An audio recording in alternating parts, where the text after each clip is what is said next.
Սևանալճի ազգային տեսլականը տարբեր շահագրգիռ կողմերի համար ընդունելի, Սևանալճի հետ կապված այն բնապահպանական, տնտեսական և սոցիալական նպատակների ամփոփումն է, որոնք սահմանվել են մինչև 2050 թվական։ Տեսլականը հիմք կհանդիսանա Սևանալճի հետ կապված օրենսդրական, պլանավորման, կառավարչական և այլ լուծումների համար, ուղենշելով այն գործողությունները, որոնք որևէ կերպ ազդեցություն կունենան լճի վրա։ Սևանալճի 2050 թվականի ազգային տեսլական։ Սևանալճի ազգային տեսլականը սահմանվել է հետևյալ կերպ. Սևանալիճն առողջ, կայուն էկոհամակարգ է և ռազմավարական ռեսուրս, որի գիտահեն, արդիական և ներառական կառավարման կարևոր բաղադրիչներն են լճի ջրհավաք ավազանի համայնքների բարեկեցությունը և Հայաստանի Հանրապետության անվտանգային, բնապահպանական, մշակութային, տնտեսական և սոցիալական առաջնահերթությունները։ Պատկերում յուրաքանչյուր մակարդակ խորհրդանշում է տեսլականի բաղադրիչները։ Առաջին մակարդակը գիտականն է, ինչը խորհրդանշում է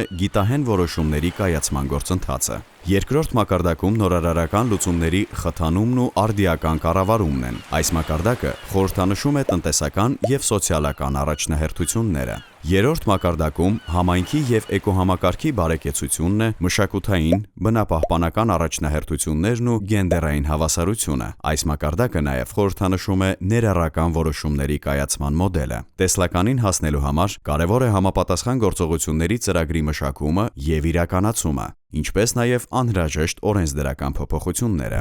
Սևանալճի 2050 թվականի ազգային տեսլականին հասնելու համար մշակվել է Սևանալճի էկոհամակարգի վերականգնման 2024-ից 2030 թվականների ռազմավարությունը։ Սույն ռազմավարության հիմնական նպատակն է առաջարկել ռազմավարական ուղի համապատասխան գործողությունների ցանկով, որը մինչև 2030 թվականը կհանգեցնի Սևանալճի նշանակալի վերականգնմանը և ապագայում էկոհամակարգի կայունացմանը։ Կատարվել են ֆինանսատնտեսական հաշվարկներ, վերլուծվել են համապատասխան ռիսկերը և առաջարկվել հաշվետվողականության մեխանիզմները։ Սևանալճի էկոհամակարգի բարելավման համար վեր են հանվել բնապահպանական թիրախների 3 խումբ՝ ջրի մակարդակի բարձրացման, ջրի որակի բարելավման և միջոլորտային։ Ջրի մակարդակի բարձրացման թիրախը և համապատասխան մոտեցումներն ու միջոցառումները թույլ կտան բարելավել լճում ջրային հաշվեկշիռը, ավելացնելով ջրի ներհոսքը և նվազեցնելով լճի ջրառը։ Ջրի որակի բարելավման թիրախն անդրադառնում է ինչպես ջրի աղտոտվածության, այնպես էլ դեգրադացման կառավարմանը։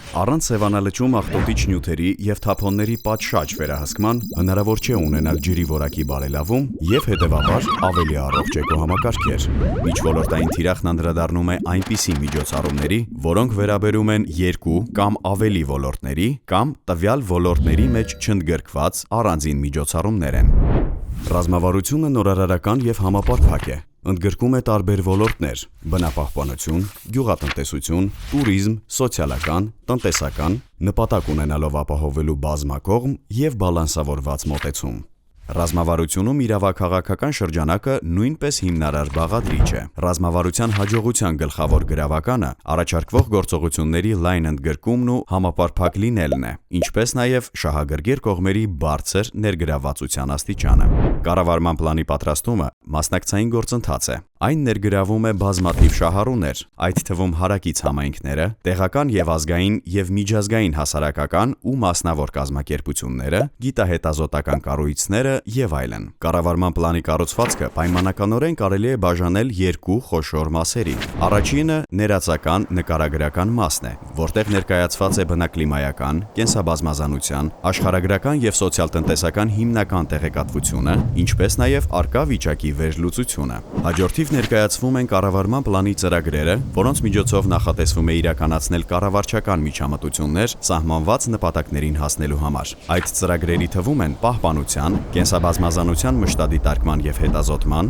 վարչական, այցելությունների, էկոկրթության, հանրային իրազեկման և հաղորդակցման, ֆինանսական և մարքեթինգի ծրագրերը։ Սևան ազգային պարկի դեպքում կենսաբազմազանության պահպանության և արդյունավետ կառավարման համար հատկապես կարևոր է ազգային պարկի գոտիավորումը։ Ազգային պարկում առկա են տարբեր գոտիներ, արգելոցային, արգելավայրային, տնտեսական եւ ռեկրեացիոն։ Յուրաքանչյուր գոտի ունի պահպանության ռեժիմի իր առանձնահատկությունները, այդ իսկ պատճառով այն վայրերը, որոնք հարուստ են կենսաբազմազանությամբ եւ հազվագյուտ էկոհամակարգերով, սահմանվում է արգելոցային կամ արգելավայրային գոտի։ Նման տարածքներում մարդածին գործունեությունը արգելված է եւ թույլատրվում է միայն գիտահետազոտական աշխատանքների իրականացում եւ սահմանափակ թվով զբոսաշրջիկների այցելություններ։ Տնտեսական եւ ռեկրեացիոն գոտիների դեպքում թույլատրվում է մարդու կողմից բնական ռեսուրսների որոշակի օգտագործում, այցելուների հանգիստ եւ զբոսաշրջության կազմակերպում, ինչպես նաեւ այնպիսի այլ տնտեսական գործունեություն, որը չի խաթարում բնական էկոհամակարգերի կայունությանը։ Այսպիսով, Սևան ազգային պարկի կառավարման պլանը կարևոր դերակատարություն ունի ոչ միայն կենսաբազմազանության պահպանության, այլ նաեւ մարդու կենսագործունեության կարգավորման եւ բնական պաշարների կայուն օգտագործման տեսանկյուններից։